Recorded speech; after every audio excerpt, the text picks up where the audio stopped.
se lève parfois 4 heures, parfois même 3 heures. C'est grave ici. Affaire où c'est grave. Comme elle, plusieurs familles sont obligées de se lever tôt pour se rendre à un point de ravitaillement en eau qui est devenu une denrée rare depuis plus de 10 jours à Edea. Depuis plus de 10 jours, il n'y a pas l'eau à Edea. Les gens s'attellent, ils souffrent avec des bidons d'eau. Ils partent chercher l'eau partout. C'est ça qui cause un danger parce que l'eau c'est la vie. Et la quittance d'eux que vous ne payez pas une journée, vous partez, on vous dit, vous payez pénalité 4 570 francs. Et voilà, c'est eau, on n'a pas d'eau. Et même si vous visitez cette eau, elle est très très sale, très rouge. C'est pas normal. Mais qu'est-ce qui sera l'origine de cette longue pénurie? Impossible de le dire, étant donné qu'à la Camerounaise des eaux, la presse n'est pas la bienvenue. Un vigile veille à la porte du chef d'agence. En réalité, il faut le dire avec beaucoup plus de précision que chaque fois que nous sommes rapprochés des dirigeants de la Camerounaise des eaux, aucune explication nous a été donnée pour savoir à quoi riment les coupures d'eau et pourquoi même déjà le phénomène des coupures d'eau. De sources bien introduites, nous apprenons que c'est la pompe qui ravitaille l'unique château d'eau à Edea qui sera l'origine de cette panne. La pompe en question, qui sera l'origine de la pénurie d'eau depuis plus de 10 jours, est noyée dans cette rivière de Sombas. Impossible de dire avec exactitude à quand le retour de l'eau potable dans la ville d'Edea. Depuis Edea plus précisément, David Pem pour Canada International.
Mesdames, Messieurs, chers compatriotes, you ready?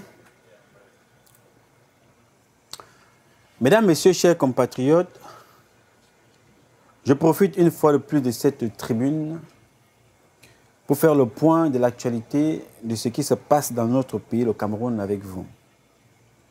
Mais par la même occasion, je veux rendre hommage à toutes celles et ceux qui se battent au quotidien pour faire vivre le Cameroun et les Camerounais. Pour toutes celles et ceux qui se battent au quotidien pour survivre eux-mêmes. Je rends hommage à ceux qui se battent également au quotidien pour nous protéger, protéger nos parents, protéger notre territoire, c'est-à-dire rendre hommage aux militaires qui se battent au Cameroun, rendre hommage aux familles de nos camarades militaires et de toutes les familles qui sont au Cameroun, qui sont victimes chaque jour de ce double terrorisme, qui est le terrorisme étatique de Paul Barthélemy Biapin-Vondo et qui est le terrorisme de Boko Haram, qui constitue aussi une grande partie du gouvernement camerounais.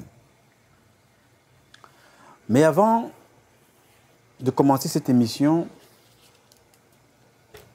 je veux partager avec vous un certain nombre de questions que je me pose, qui ont un lien avec l'attitude de notre président et de son entourage.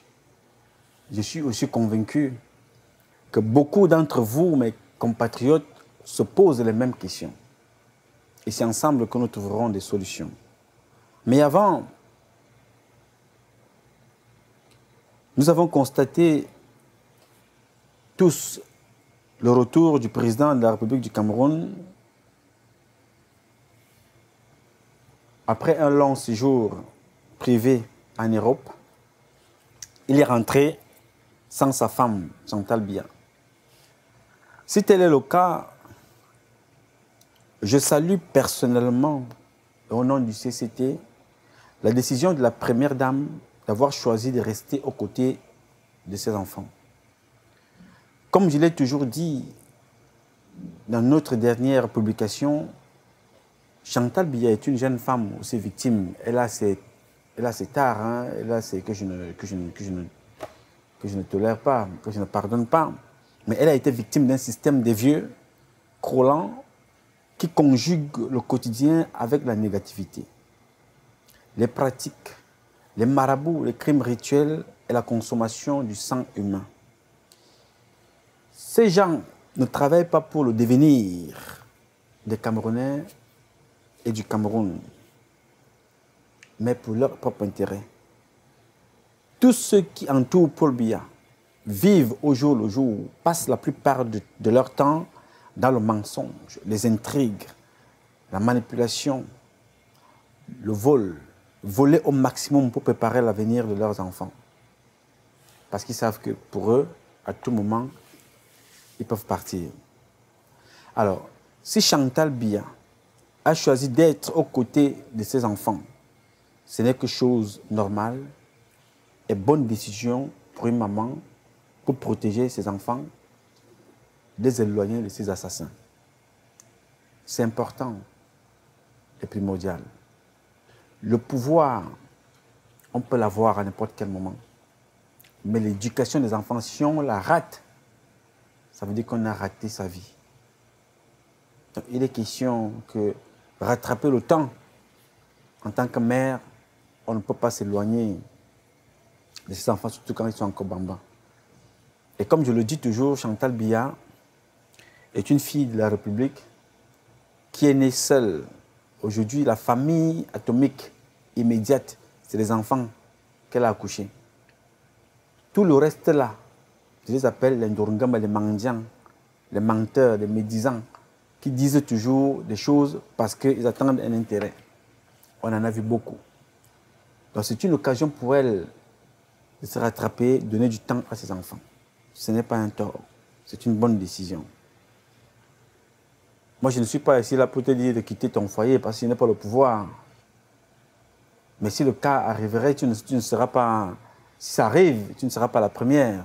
Il y a Cécilia Sarkozy, il y a la femme de Bongo qui sont parties parce que bon, elles ont décidé que... Elles ont évalué ce qui pouvait arriver. Ils ont décidé de choisir, rester à bon terme avec leur type. Mais ce n'est pas ce que je dis ici. Je n'ai même pas le pouvoir de le dire. Mais je dis tout simplement que la situation qui se passe avec toi au Cameroun et ces gens-là est grave et dangereuse. Ces gens sont des tueurs. Même ton mari peut passer à tout moment. Comme il est aussi un têtu, ou bien il s'en fout, il est têtu. Mais c'est aussi comme ça qu'on va se retrouver. On va le retrouver un jour assis comme ça. Qu'on est venu lui donner le truc là. C'est-à-dire qu'il a bu, il est assis, il est mort. Parce que ces gens sont dangereux. Alors, maintenant, nous allons, après donc, avoir pris cette décision, ça veut dire que vous nous écoutez. Merci d'avoir suivi ce conseil. Mais il faut donc maintenant aller prier. Trouver comment est-ce que cet enfant peut avoir une bénédiction, une prière avec son frère Junior. C'est important parce que Dieu est le donneur de tous les pouvoirs. Et c'est lui qui bénit. Alors maintenant, nous allons nous battre pour le départ de Belenga et Boutou et des autres Dracula afin de préparer une transition. Nous allons nous battre en utilisant tous les moyens possibles et inimaginables parce que nous avons affaire aux gens dangereux, très dangereux. Belenga et Boutou, chassé du palais, il ne va pas aller comme ça à bras ballants, il va chercher à faire un maximum de dégâts. Mais nous sommes préparés. Et ceux qui sont à ses côtés là-bas, ils peuvent aussi se préparer. Mais ce qui est sûr et certain, c'est que il tombera. Nul n'est éternel. Quand le matin arrive, la nuit arrive aussi. Quand la nuit arrive, le matin tombe aussi, arrive aussi, se réveille, il se lève. On ne peut pas tuer autant de gens et continuer à se promener croyant qu'on est éternel, on est invincible. Donc, nous continuons le combat. Alors, revenons au sujet du jour. Je l'ai dit à la précédente mission, émission, je vous ai raconté cette histoire que je vais encore vous raconter en partie. C'est une histoire tragique. Depuis que l'Afrique existe, ce phénomène existe aussi. Une seule histoire qui se répète chaque fois dans notre continent. La seule chose qu'elle change dans son rituel, c'est le pays. Elle change de pays. Et chaque fois que ce phénomène se manifeste dans un pays, c'est les citoyens de ce pays-là qui meurent en masse parce qu'ils s'entretuent entre eux. Pour avoir vu et vécu ce phénomène dans certains pays d'Afrique, y compris mon propre pays, le Cameroun, je ne souhaite pas que cela se répète parce que les conséquences sont graves, irréversibles. Même le temps qui passe n'efface et n'effacera jamais, ou tout du moins facilement, les stigmates et les cicatrices. Je ne veux pas que ce phénomène se répète une fois de plus dans mon pays parce qu'il est déjà passé plusieurs fois. Parce que nous réunissons à ce jour tous les ingrédients, les signes annonciateurs se manifestent autour de nous chaque jour. Si rien n'est fait, le chaos sera inévitable. Faisons tout pour en empêcher, car la solution se trouve en chacun d'entre nous. Il suffit tout simplement de l'appliquer et nous vaincrons. Et nous vaincrons ce phénomène. Il fait peur, mais il est facile à vaincre. Il faut tout simplement faire quelques sacrifices. Bon, tiens, les stigmates de ce phénomène, on les retrouve dans certains pays, comme dans le pays de Patrice Lumumba. Patrice Lumumba, je ne veux pas vous refaire son histoire, avait été trahi par l'un des siens, Mobutu, un assoiffé du pouvoir. Nous connaissons la fin. Il est aujourd'hui mort et enterré au Maroc. Ce même phénomène est passé par le Burkina Faso, le pays des hommes intègres.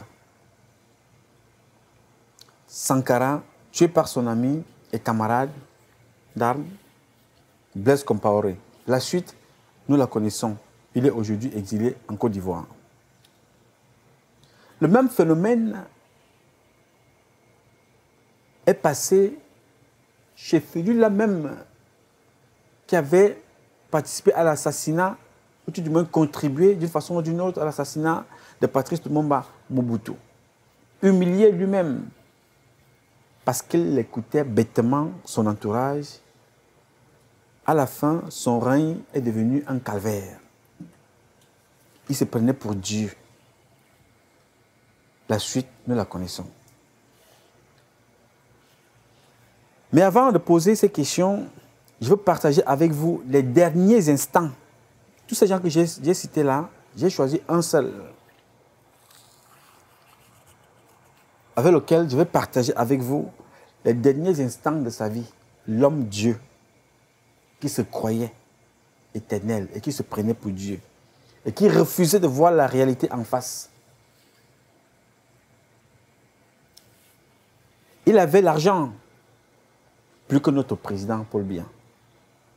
Il connaissait et avait des relations privilégiées avec tous les grands ou presque du monde entier.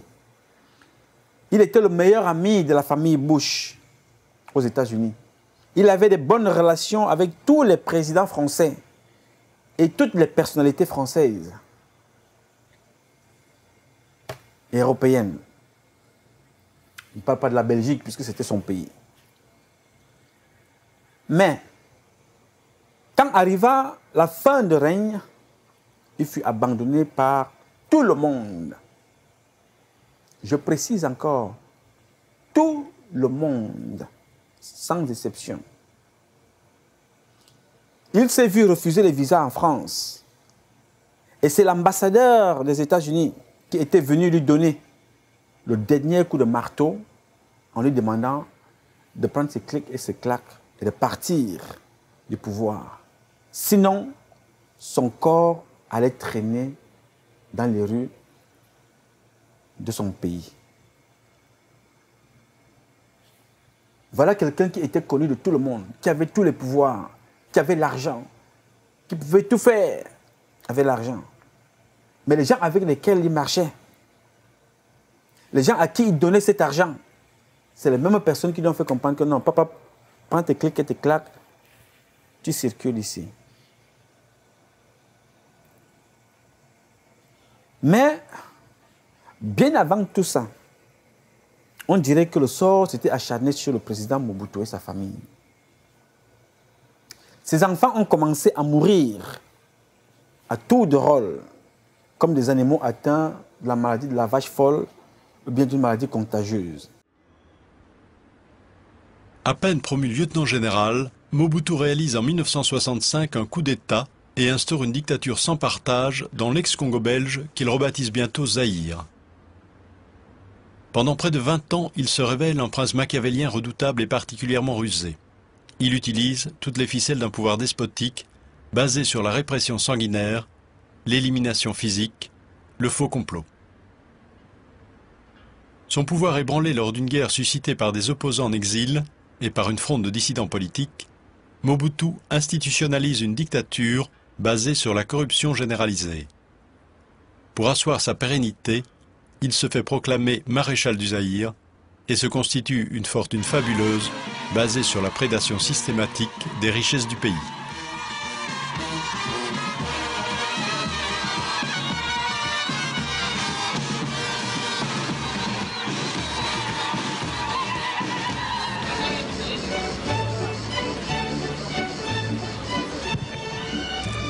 Mobutu ne compte plus ses milliards en dollars, ses villas en Afrique, ses châteaux en Europe, et organise dans sa luxueuse villa de la Côte d'Azur de fastueuses réceptions pour la Jet Society internationale.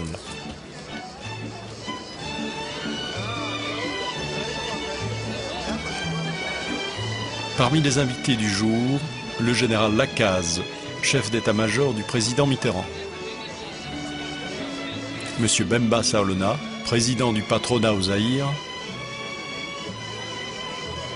Monsieur Herman de Croo, ex-ministre belge.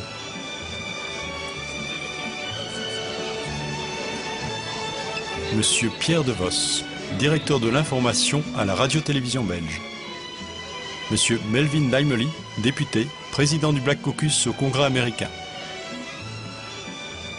La famille du président Mobutu.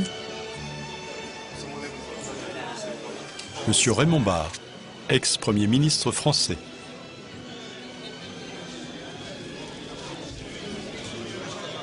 Monsieur Jean-Christophe Mitterrand, fils du président de la République française. Le couple présidentiel.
Pour Mobutu, les fêtes se succèdent et commencent à se ressembler.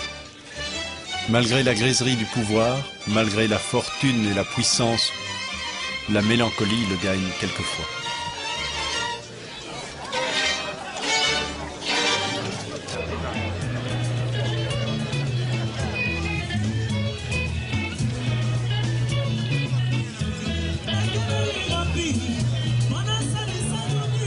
J'ai vu les fêtes familiales, justement, changer de nature. Au début, c'était des fêtes véritablement familiales.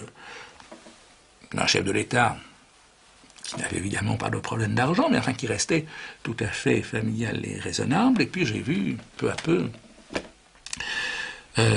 tout cela déraper. Passer alors à des réceptions, à des...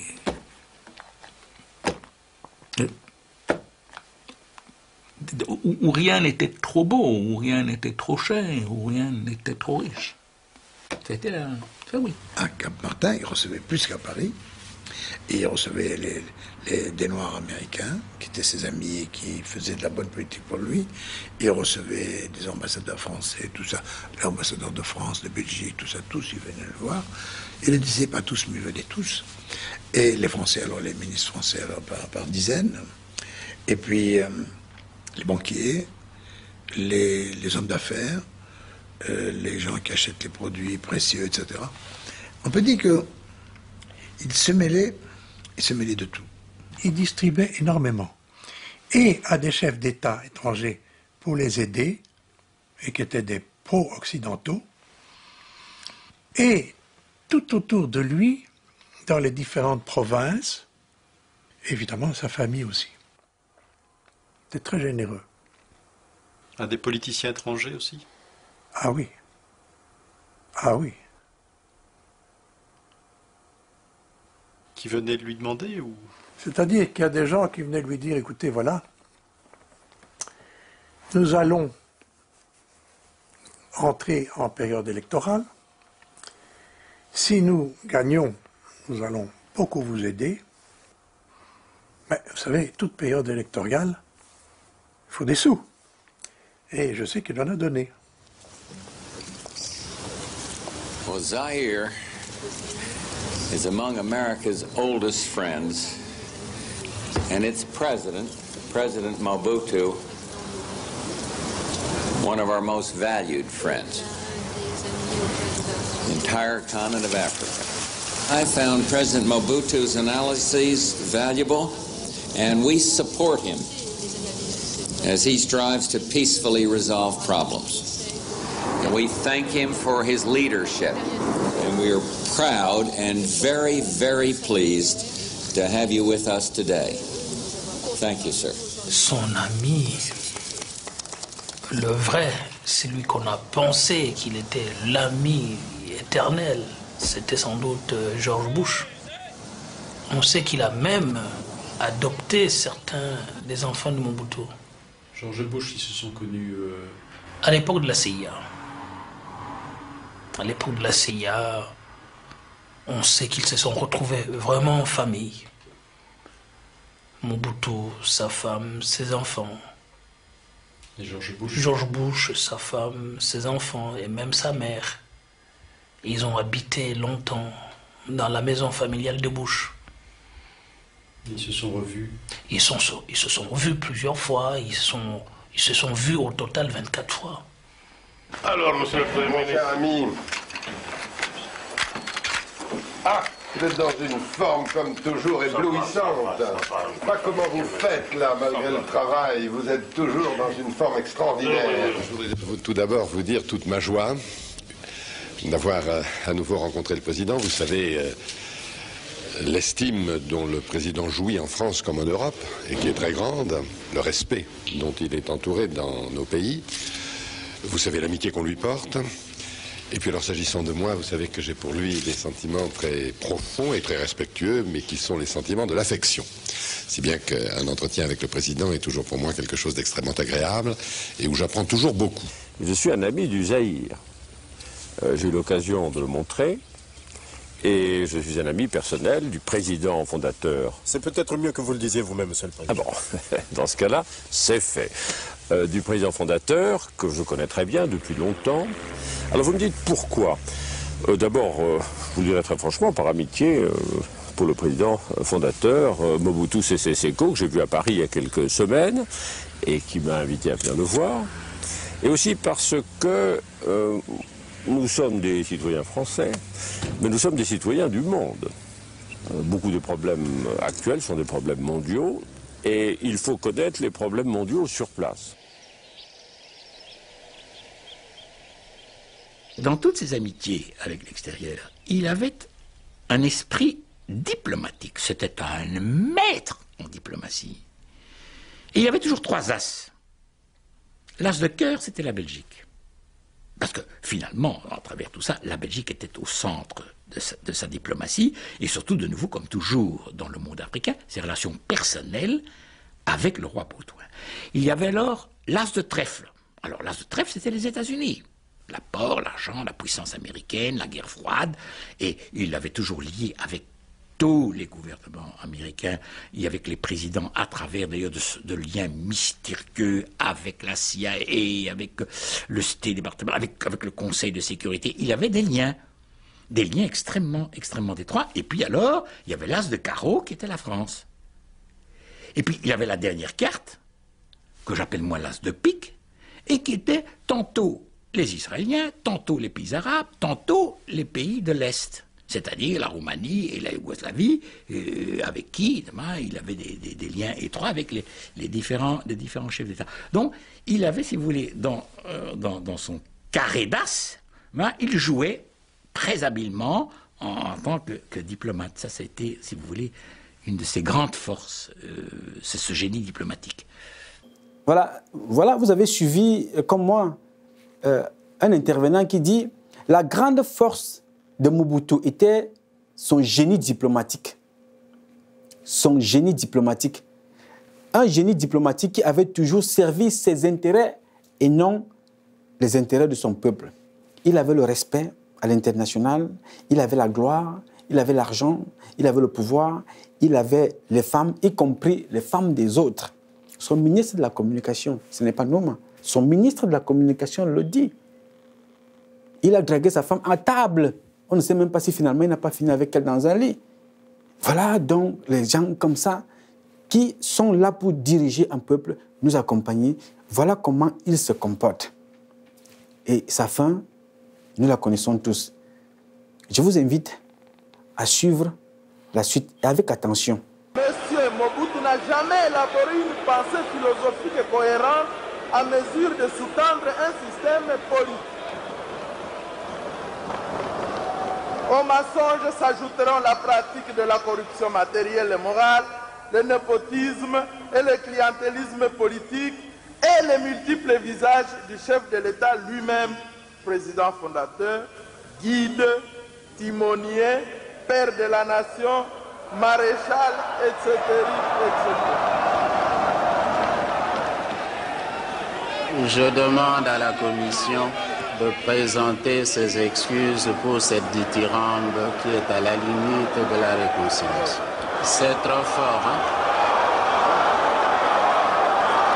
Veuillez présenter vos excuses. J'ai à vous parler.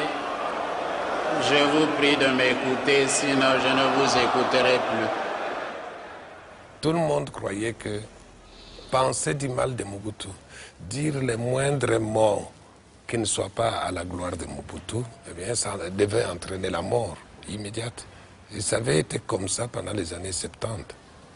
Mais Tshisekedi le faisant en public, devant 100 000 témoins, et tout le monde ayant applaudi, on a attendu, mais il n'était pas mort. C'était une preuve. Et tout le monde s'est dit, oh, le lion n'a plus de dents. Il ne peut plus mordre. Il n'a plus de griffes. Et tout le monde dans la rue a commencé à injurier Mobutu de tous côtés. Et il était démystifié. Vous avez suivi, comme moi, démystifié. Oui, démystifié. Dans nos valeurs traditionnelles, éducationnelles, on ne parle pas n'importe comment à un parent, à un aîné. Et regardez vous-même, vous écoutez comment ces gens parlent déjà à un président. Au-delà de son titre de président, c'est un père de famille, c'est un patriarche. Mais ce comportement a poussé les gens à ne plus se contrôler verbalement. Regardez comment le peuple parle à une autorité, à un parent. Mobutu suspend la conférence nationale. Il ne lui pardonne pas de s'ériger en tribunal populaire contre son régime. Les partis, la presse, la population se mobilisent et organisent une protestation pacifique, la marche de l'espoir, appelée aussi marche des chrétiens.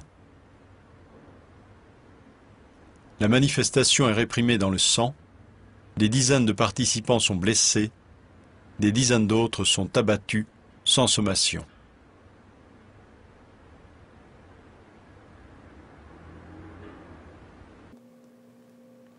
Même quand bien même votre père est fautif, vous savez que votre père a fait une faute. Vous ne pouvez pas lui parler n'importe comment. Il y a des mots qu'on utilise pour faire comprendre. Mais à ce degré-ci, il n'y a plus de frein. On ne freine plus. Il n'y a plus rien à faire. Mais cette obsession de vouloir s'éterniser au pouvoir en maltraitant son peuple nous dépouille de toute forme de politesse. Les insultes fusent et tous les noms d'oiseaux, comme vous venez de suivre là. Je vous invite à regarder la suite de la vidéo et chacun se fera une idée. C'est parce que je vais vous amener à la mort programmée de Paul Biya, passant par ce qui était là avant.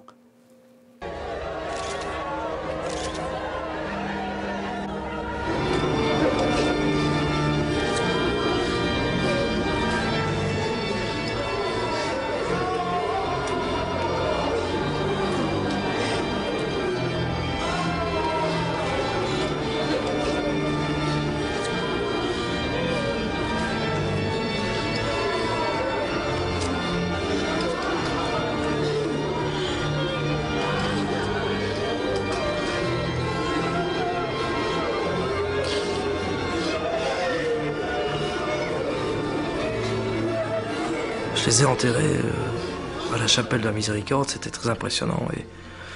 Et Dieu sait si on a vécu des moments très très durs. Et une fois par an, je dirais chaque fois des drames dans la famille. Ça a été les enfants du président, mais il y a eu des proches. Il y a eu le frère du président. Des années auparavant, il y a eu beaucoup de choses et beaucoup de choses qui sont succédées. Et même moi qui n'étais pas près de ces choses et qui n'y croyais pas au départ, ça demande quelques interrogations et ça fait même un peu peur. Les gens qui criaient à l'enterrement de mon beau-frère en disant arrêtez, arrêtez de user de cette magie noire et de cette sorcellerie. Parce que vous savez que quand vous usez de ça, vous devez le payer en retour de l'autre côté. Et vous devez payer de votre chair, donc c'est-à-dire de quelque chose qui vous est attaché.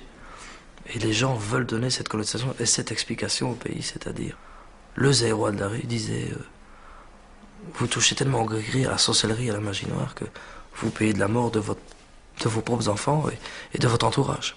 Vous voyez donc que ces obsédés du pouvoir jouent cache-cache avec Dieu. Ils prient en journée, le dimanche à l'église, et ils vont s'asseoir au premier banc. Ils sont assis au premier banc. Hein. Et là, dès la nuit tombée, ils rejoignent la religion du mal, aux actions obscurantistes, crimes rituels, assassinat des bébés, vente des organes et consommation des organes. Ils boivent le sang de leurs propres compatriotes. Il a souvent été dit que le pouvoir, c'est Dieu qui le donne. Oui, c'est Dieu qui donne. Mais pour ceux qui ont le pouvoir, c'est le diable qui inspire et guide leurs actions sataniques de certains présidents. Comment pouvez-vous donc comprendre si c'est le pouvoir, si c'est Dieu qui donne le pouvoir? Je ne sais pas, parce que je ne suis pas dans ces secrets-là. Quand Dieu donne le pouvoir, il vous dit, quand vous l'avez maintenant, allez boire le sang pour pouvoir y demeurer. C'est-à-dire, Dieu vous donne le pouvoir en journée, en plein jour. On ne vous a pas élu la nuit. On vous a élu le jour où tout le monde vous a vu. Mais dès que vous avez dans ce costume de président, vous voulez gérer un pays, on vous a donné les manettes du pays, vous épousez donc les actions du diable. Il faut tuer vos compatriotes, il faut boire le sang, il faut voler des bébés dans les hôpitaux, il faut manger les organes, les seins découpés en brochettes. Et c'est là où vous incarnez le pouvoir. Je ne comprends pas. Et ça, c'est devenu une habitude pour nos présidents africains et certains dirigeants hommes d'affaires comme les bougnes de Bocom. Regardons la suite et écoutons. La triste nouvelle de la disparition brutale du lieutenant Konga Mobutu en Belgique. Encore une fois, la mort a frappé à la porte de la famille présidentielle. Quelle épreuve que cette réalité mystérieuse qu'est la mort. Oui, la réalité de la mort demeure un mystère insondable. En moins de 2 ans, Mobutu perd successivement 2 de ses fils. Mais la mort de Konga Mobutu est aussi une aubaine politique. Soudain s'estompent les fureurs de la conférence nationale. Soudain réapparaît la fibre affective bantoue qui rappelle les alliances souterraines enracinées.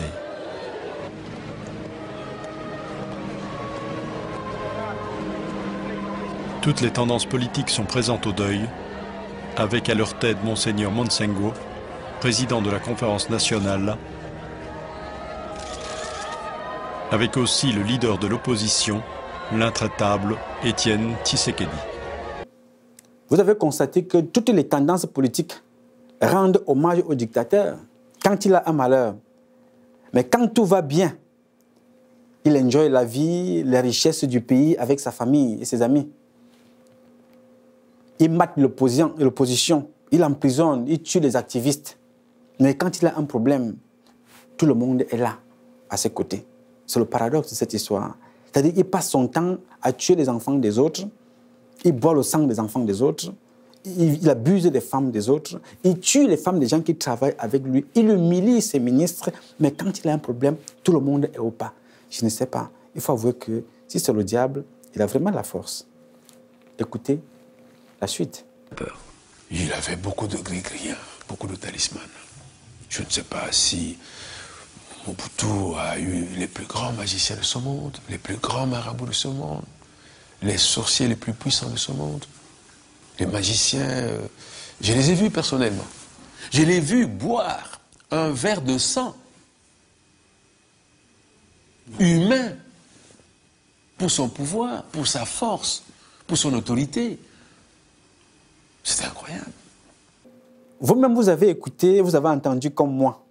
Mobutu buvait le sang humain pour son pouvoir. Il pensait s'éterniser au pouvoir. Il pensait s'éterniser au pouvoir. Il pensait s'éterniser au pouvoir. Et quel pays allait se développer? Quel est le pays qui se développe par la magie? Et les rivières de sang. Parce que toi, tu t'assois chez toi à la maison, tu bois le sang, tu bois. Tu es convaincu que tu croises les bras comme ça. Le pays va se... Comme disait mon frère et ami Charles Atebe Yéné, on va construire le Cameroun en buvant des ruisseaux de bière, toutes les rivières de bière. On construira le pays, le Cameroun. Alors, face à son échec, Mobutu nous parlera de la crise économique au lieu de nous parler de la crise de gestion dont il est le maître d'œuvre suite à son incompétence et son incapacité à gérer son pays et répondre aux aspirations de son peuple. Mobutu n'était pas présent dans n'importe quel pays, l'un des pays les plus riches en ressources naturelles, comme la grande majorité des pays africains. Mais les images qui vont suivre sont en totale contradiction entre son bien-être à lui personnel et son discours et la souffrance de son peuple au quotidien. Regardez et commentez vous-même.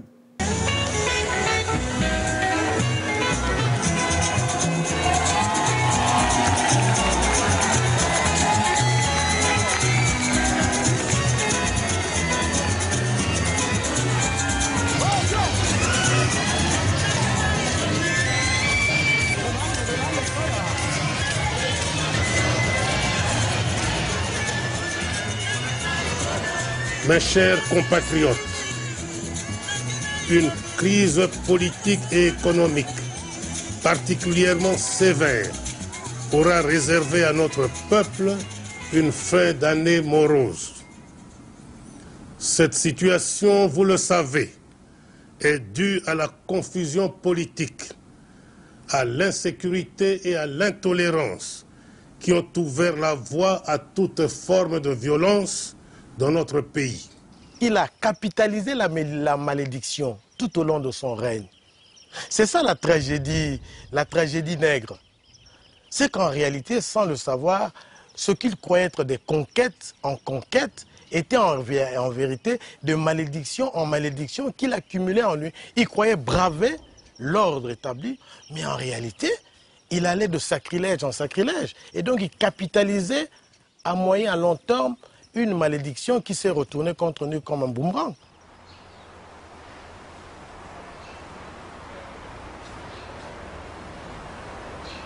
Atteint d'un cancer de la prostate, Mobutu est hospitalisé en Suisse pour y subir une opération. En convalescence dans sa villa de la Côte d'Azur, Mobutu se retrouve bien seul face à la vieillesse, à la maladie, à la rébellion. Voilà, comme vous venez de voir, il est en convalescence dans sa villa de la Côte d'Azur. Oui, il y a d'autres, lui il est à la Côte d'Azur, d'autres sont en Suisse, quand ils sont intercontinental, ou alors quand ils sont dans leur maison du lac. C'est-à-dire, voilà l'exemple qu'on nous donne. Vous-même, vous voyez l'opulence, le luxe. C'est-à-dire, si vous allez regarder aujourd'hui un petit enfant congolais, il est dans le quartier en train de mourir pour une ivaquine. Pourtant, dans ce pays-là, les richesses qui sont dans ce pays, comme dans notre pays, le Cameroun. Mais notre président n'est pas de s'asseoir en intercontinental, et pas de s'asseoir en Suisse, ils mangent et boivent quand ils viennent.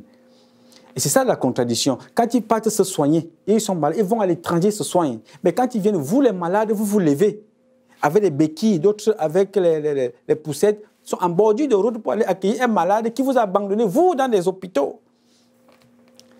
Sans médicaments, sans traitement, il vous abandonne, il s'en va. Mais le jour où il arrive, vous venez l'applaudir. D'autres ont des pieds cassés, d'autres ont des factures impayées, d'autres ont des enfants qui sont en train de mourir, mais ils sont là avec des robes du RDPC. Paul Biya, toujours Shoga, Paul Biya éternel. Des vieilles personnes, des jeunes. Pourtant, beaucoup sont dans des hôpitaux, manque la nivaquine. La chute, regardez. Mais voilà que les ennemis de notre peuple choisissent le moment où je suis terrassé par la maladie pour me poignarder dans le dos. Car ils savent ce que l'intégrité du territoire représente à mes yeux.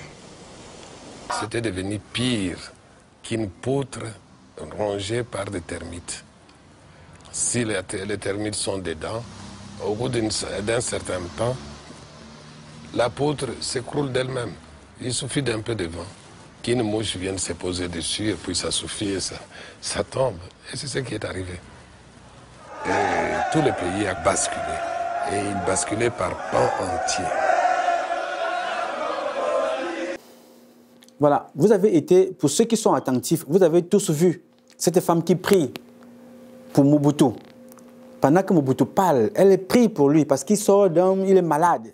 Elle prie pour lui, pour que Mobutu ne meure pas. Et cette femme, quand vous la regardez très bien, c'est une femme qui n'a même pas d'électricité à la maison, elle n'a pas de quoi manger.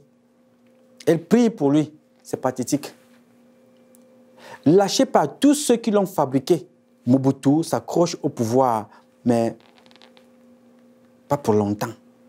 Souvenez-vous, à la Maison Blanche, il était le meilleur ami des Américains, des Français. Souvenez-vous, hein, à la Maison Blanche, que vous avez vu le président lui donner tous les honneurs. Il était escorté par les Marines, escorté, protégé. Et les enfants de Mobutu passaient les vacances. Et ça, c'est ce que les présidents africains n'ont pas toujours compris. C'est-à-dire les enfants de Mobutu passaient leurs vacances dans la famille de Bush aux États-Unis. Ces enfants. Mais le jour où l'Amérique a aussi décidé le contraire, vous allez voir la suite. Mais c'est l'Amérique qui envoie son ambassadeur dire à Mobutu que, mais, cher ami, si vous ne voulez pas voir votre cadavre traîner dans la rue, prenez vos bagages et foutez le camp. Regardez le contraste, hein? C'est-à-dire le président Bush que vous voyez là, qui a reçu Mobutu, avait des hommages à la Maison Blanche. Il était, les Marines, on présente les honneurs comme ça se fait partout. Il a cité le discours, le meilleur de nos meilleurs amis. Et c'est la même Amérique, quelques temps après, qui dit à son ambassadeur, allez dire à ce Tentamar de prendre ses Wistiti et de filer très rapidement. L'ambassadeur vous le dit. Hein? S'il veut sauver sa tête, il faut qu'il parte. Regardez et écoutez. Les Américains l'ont bien compris. Bill Richardson, l'envoyé spécial de Bill Clinton pour la région des Grands Lacs, est chargé de faire passer le message au maréchal Mobutu.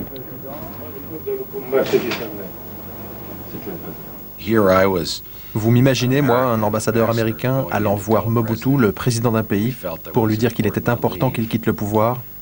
C'était difficile. Mais j'ai été ferme et clair. En fait, je voulais lui montrer mon respect. Il était au pouvoir depuis des années, il avait été l'ami des Américains. Parce qu'il a vraiment cité toutes les grandes étapes de toutes les grandes choses que Mobutu a fait dans sa carrière en faveur des États-Unis.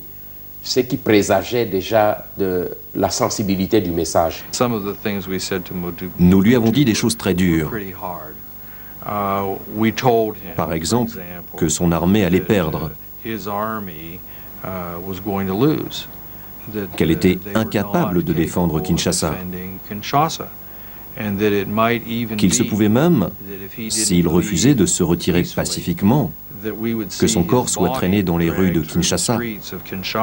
Là, Mobutu a sursauté pour dire, mais comment? Donc, si je comprends, vous m'amenez le message de Kabila, parce que c'est ça la position de Kabila. Je le revois encore triturer sa canne, ajuster sa toque. On était très près l'un de l'autre. Vous savez, c'était vraiment une mission difficile. J'avais peur que les membres de sa famille lui conseillent de s'accrocher au pouvoir. De temps en temps, il demandait une pause, le temps de consulter les siens sur ce qu'il devait faire. Je lui ai dit, ici, ils ne viennent pas demander votre avis. Ils vous apportent là ce message. Il n'est même pas diplomatique, il est cru. On vous met devant un ultimatum. Vous acceptez, voici les conditions. On vous fait sortir avec votre famille, avec la sécurité de vos biens et tout. Et on protège vos biens à l'extérieur. Le président se trouve à l'aéroport et qu'il embarque. Je fais mon compte rendu à 15 h exactement devant toute la presse. Monsieur Laurent Désiré Kabila, ces négociations, on le sait, ont échoué. En conséquence, le chef de l'État a quitté Kinshasa vendredi matin pour se rendre à Badolité. Si on n'avait pas mis de force dans l'avion, il restait jusqu'à la fin. Mais ça a été des moments, je veux dire, d'inquiétude intense, où c'était une débâcle terrible. Les enfants ont eu peur, tout le monde voulait rester, ils forçaient les enfants à partir. Et c'était une ambiance comme ça d'Apocalypse Now, où on ne savait pas ce qui se passait.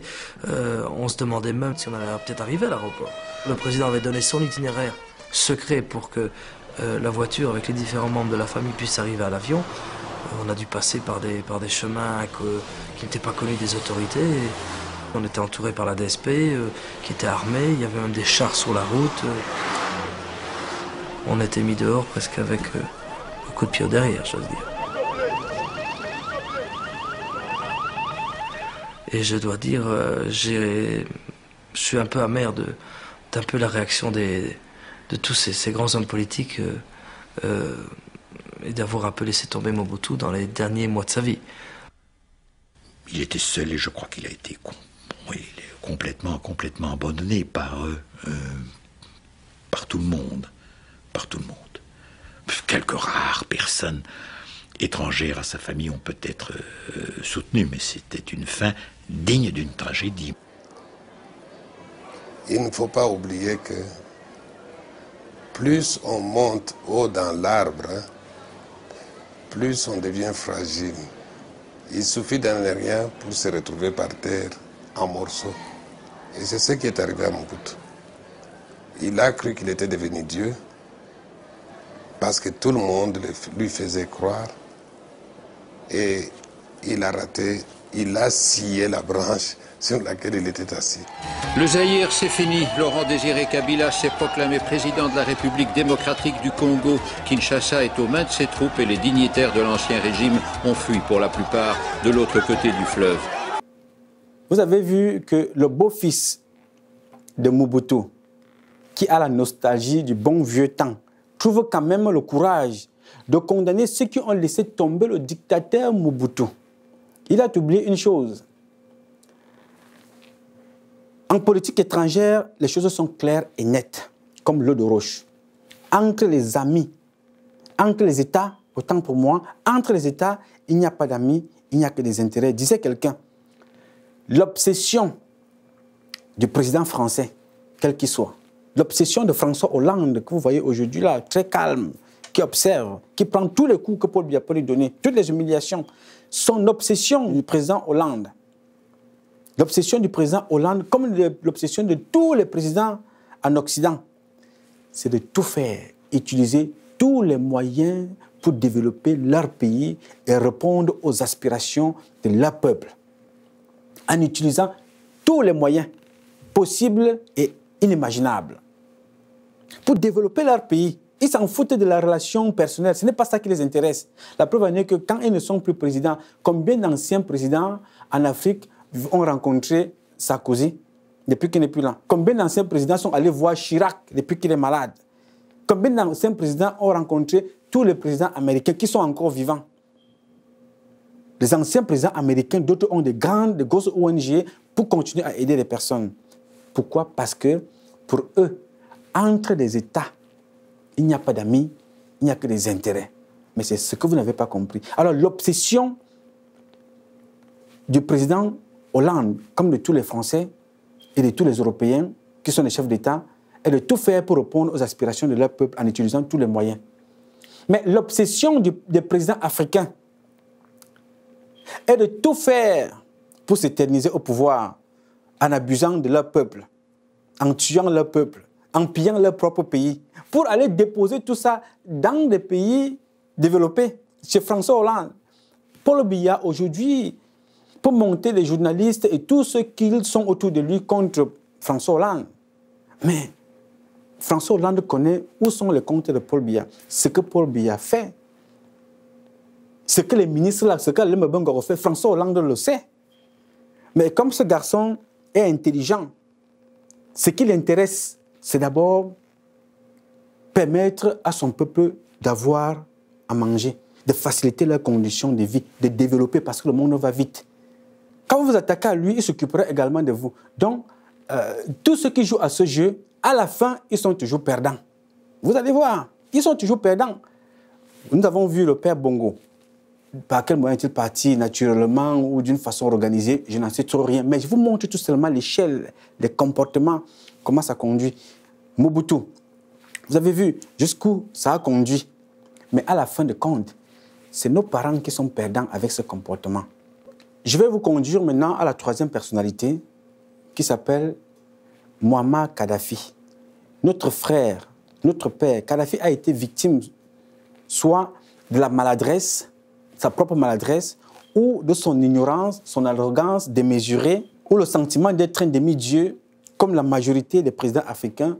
Toujours est-il dit qu'il a été victime de quelque chose de trop, qui a été mal apprécié par ses partenaires à l'international. Souvenez-vous, il avait déjà échappé. Muammar Kadhafi avait déjà échappé à la mort après les bombardements de sa résidence par des Américains. Sa résidence. Pour des raisons que certainement beaucoup d'entre vous connaissent. J'attire votre attention sur ces petits détails pour vous préparer à ce qui arrivera à Paul Biya. La mort programmée de Paul Biya, c'est lui-même qui a créé. Il y a des indices. Je suis en train de vous amener à comprendre.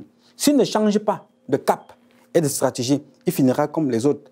Parce qu'il a déjà réuni tous les ingrédients qui feront de lui la prochaine personne dans la liste, qui partira comme ça, comme un malpropre.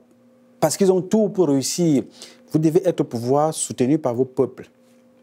Soutenu parce que vous avez développé des infrastructures, le développement dans votre pays. Le pays vous pleure. Ne partez pas parce que je suis convaincu que le jour, ce que je ne souhaite pas, le jour il arrivera quelque chose à Paul Biya. Vous allez voir des gens entrer dans le Vouré. Ils plongent, ils deviennent des scaphandriers et commencent à nager pour sortir au Nigeria. Très peu de gens vont le pleurer. Et il y aura des fêtes dans des villages parce que Paul Biya est mort, ce qui n'est pas normal. Quand on perd quelqu'un de 83, 84 ans, nous devons normalement à la base perdre, nous pleurons parce qu'on a perdu une mémoire. Où on célèbre la vie qu'il nous a laissée et qu'il a fait de nous.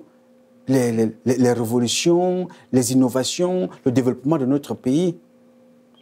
Mais on ne va pas fêter que quelqu'un m'a dit « Ah, très bien, il est parti. Oh, ouf, quel bon débarras. » Mais c'est ce qui arrivera à Paul Biya. S'il ne change pas de cap, la mort avait élu domicile dans le palais de Mobutu. Disait-il, ce qui arrive aux autres commence peut-être déjà à m'arriver. Non, ça ne commence pas peut-être, ça commence, c'est déjà même en action. Moi, il disait ça. Parce que ça arrive toujours aux autres. On regarde, on pense que quand on est président, on est invincible. Quand on est président, rien ne peut nous arriver. Jusqu'au jour où on est frappé, en plein minuit, vous dormez, on vous appelle, on vous dit que non, votre fils est tombé. En plein minuit, on vous appelle, on vous dit non, votre fille a un problème. En plein minuit, on fait comprendre que non, votre femme est décédée. Parce que vous vous croyez invincible et que les autres sont des marionnettes. Nous sommes d'abord des êtres humains. Et que chacun a son horloge biologique. On peut boire le sang, humain, on se lève le matin, on boit. Mais ce qu'on oublie, c'est que ce sang humain, la personne qu'on a tuée là, sa mort ne reste jamais impunie. Si elle reste impunie devant la justice des hommes, devant la justice de Dieu, la sentence est grave. Elle prend le temps. Mais quand elle arrive, elle est sans pardon. Donc, Mobutu a dit, ce qui arrive aux autres commence déjà, peut-être commence déjà à m'arriver. Mais ça faisait trop tard. Les faits étaient déjà là. C'est triste et c'est pathétique. Triste réalité.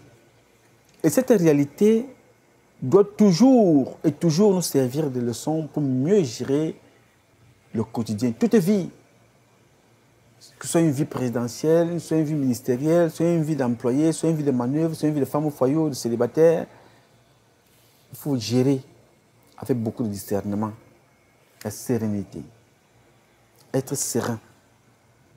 La fin de règne surtout est dangereuse, très grave. Gérer le quotidien et surtout quand vous êtes au pouvoir, parce que rien n'est éternel.